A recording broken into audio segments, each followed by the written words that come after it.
Hey, what's going on, everybody? Welcome back to another video here on the channel today. This video, we are going to be unpacking the 2022 Daytona 500. And first off, I just want to say that this was a much more entertaining race than I think a lot of people were predicting. So we're going to discuss everything from stage one all the way up to the overtime finish.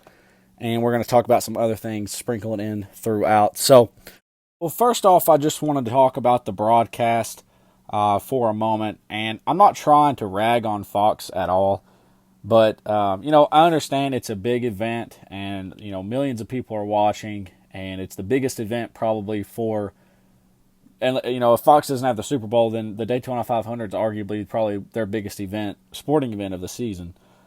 But there's just too many commercials, and they come at the worst possible times, and, I know NASCAR, you can't really pick a good time for a caution, but, it was just like every 8 to 10 laps, there was a commercial break. And, they did the side-by-side stuff, but it always ends up being too many commercials every year with Fox for some reason. So, just wanted to touch on that real quick. Also, the camera, I'm not going to say the camera work was bad, but the camera choice was fairly rough for most of the race. We had way too many onboard cameras. Not even the roof cam. I'm talking like bumper cams. And, at times it took away from the action on the track. I mean, you couldn't see what was going on because you were staring at someone's bumper. I felt like I seen one too many of those. And, the first big wreck of the race, we didn't even get to see it because we were staring at Denny Hamlin's bumper, I'm pretty sure. So, it is what it is there. I felt like the commentating was pretty good for the most part. Boyer kind of got on my nerves a little bit here and there, but, I understand he's got to be energetic, and he was just doing his job. So that's all I really have to say about the Fox broadcast. I'd probably give them a 70%. It wasn't horrible, but there were some things I felt like they could have elaborated on a little bit better and shown us a little bit more of. But all in all, pretty decent day for Fox. So starting off with stage one, the outside line instantly formed, and, the top line just started pulling away. The bottom was pretty non-existent, but for the first 10 laps, and then about lap 10, I believe, the bottom line began to form, and we got some side-by-side racing, so that was pretty good to see. It's been quite a while since stage one, so my mind's a little blank on the beginning, but all in all, I remember it looked like it was going to be one of those 500s where it was just, single line up top and the bottom was non-existent. But quickly early on, we discovered that was not going to be the case. So Biffle ended up being the first car out. If you watched my pre-race show, I said that B.J. McLeod would be, but Biffle ended up being the first car out of the race, and then he ended up coming back with he made up some spots after that big wreck. So the Biffle was not going to be counted out. He came back out, and I believe the first car out was that big wreck. So that was unfortunate, but it is what it is. The first pit stop of the race, actually, which was about lap 40, I'd say. Everybody took 2 tires. It went fairly smooth for the most part, and I don't think we had any major issues there. But the first caution was Kaz Grala. His wheel came flying off. And I think they said that would result in a 4-race suspension for his crew chief. That's Floyd Mayweather's team, so they're not even full-time, so I'm not really sure how that will affect them. But that was the first real caution of the race. And, at this moment, I remember thinking to myself, I'm like, okay, wheels are just flying off left and right. And, later in the race, we would actually see the 8 car. His wheel didn't fly off, but it looked to me like his wheel just locked up and he lost it and something broke. But originally it looked like he just spun out, but they ended up saying, something broke, and it honestly just looked like his tire had, locked up and spun him. So I thought we were going to see a lot more tire issues than we did. I know Blaney stopped on pit road with some right rear tire issues at one point, and, at the beginning of the middle of the first stage, you don't really know what's going to happen, and you had a lot of tire problems. And then, after the Kaz Grala wheel flies off, there was another tire that flew off just a couple laps later. So early on, there was going to be some tire problems. And, I was kind of scratching my head like, okay, what are we doing here? What's going on? But, it ended up working itself out. End of stage 1, there was a huge wreck, I would say. Huge wreck. It was about 8 to 9 cars. And it was, really competitive cars too. I mean, half the Toyotas were pretty much knocked out at that point. But Denny Hamlin was out, Harrison Burton was out, Christopher Bell was out. And I felt like the Fox coverage of this, which is partially why I wasn't too happy with the coverage, it was terrible. I mean, it took probably 10 minutes to get a full, for me it felt like this, it took like a full 10 minutes to get a true replay. I mean, all they kept showing was bumper cam after bumper cam, and you couldn't tell what was happening. And, it was just like, I want to see what's happening, but I can't.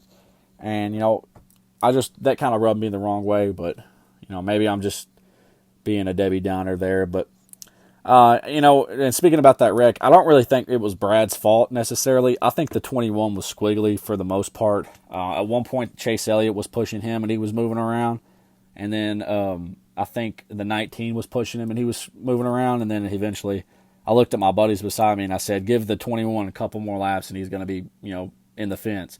And, that's where he ended up. So I don't really think that was Brad's fault. I think that was just, Harrison's a rookie and Brad was pushing too early, I think. It's the end of stage 1. But I'm not going to put all the blame on Brad there. Moving on to stage 2. Stage 2 was double file starting out, which was nice to see. And then it kind of got pretty calm. Not really much went down on stage 2. The Fords continued to dominate.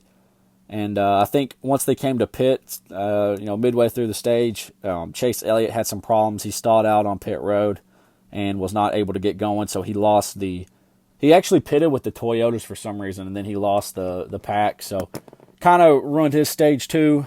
And he was never really truly able to bounce back from that, I don't think. So, looking back on stage 2, this move that I'm about to talk about adds to it, you could say. So Chase Briscoe, the field's coming up on him. He pulls up actually, blocks the leaders, holds on, stays on the lead lap, sets himself up, and then comes back and finishes third. Now, I'm not saying if he hadn't have done that, he would have got the lucky dog. He would have been back on the lead lap, but I don't know. It's crazy how things work out like that. So Truex gets a run there on Joey at the end of stage 2 and ends up winning the second stage. So stage winners were the 19 and the who won stage 1? I can't remember who won stage 1, but I know that I think it might have been Larson. No, I can't remember who won stage 1, but Martin Truex Jr. wins stage 2, and like I said, stage 2 was fairly quiet for the most part. So, coming to the final stage, there's about 50 to go, I'd say, and there was a wreck involving the 22, the 45, the 8, the 19, and this was the wreck I was talking about earlier. It just looked like Tyler Reddick, something broke, and he just lost it, and I was thinking, here's another tire issue. They said it was something to do in the wheel, but it caused a lot of people, honestly, to get pretty messed up. We saw Chase, spinning through the infield, but, I thought the parts were going to start failing on him. I think the 3 car had some problems, too. He just had no motor power. So this final stage, though, was honestly very impressive. They were double file for pretty much the whole stage. Both lanes were moving. And it was very intense with about 30 to go to 20 to go. And then 20 to go, they went single file with Ricky Stenhouse leading. And, shout out to Ricky, but he's not going to hold on to that leading with like 10 to go. He had no help behind him. There was like 8 Fords behind him, I think. And he was the only Chevy up there. So wasn't looking good for him. Then we get the second or third big one, you could say. I'm going to say the second big one. With Larson, Harvick, and I think the 19. No, the 19 wasn't. The 19 might have been involved in this one. I can't remember which wreck he was No, the 19 was collected in the wreck earlier. This was the wreck with Larson and Harvick where they just get checked or they get hit together pretty much, and it was chaos from there. So that wreck kind of left some people, put some people out, but. That set us up with a restart to go with 6 to go with the 47 leading. And the 47 after they go green, the 47's getting a push from the 6 car, and he just gets turned. Again, I'm not going to put all the blame on Brad, but it's just the 6 was so good at pushing people that I guess it was hard for them to control it. So Ricky's day gets ruined. He gets into the 23, and I'm honestly thinking at this point that the 23's day is pretty much done, but somehow he manages to come back and finish second. But we move on to overtime. You got the 2, the 12, the 6, and the 23. And Blaney lets the 2 down in front of him.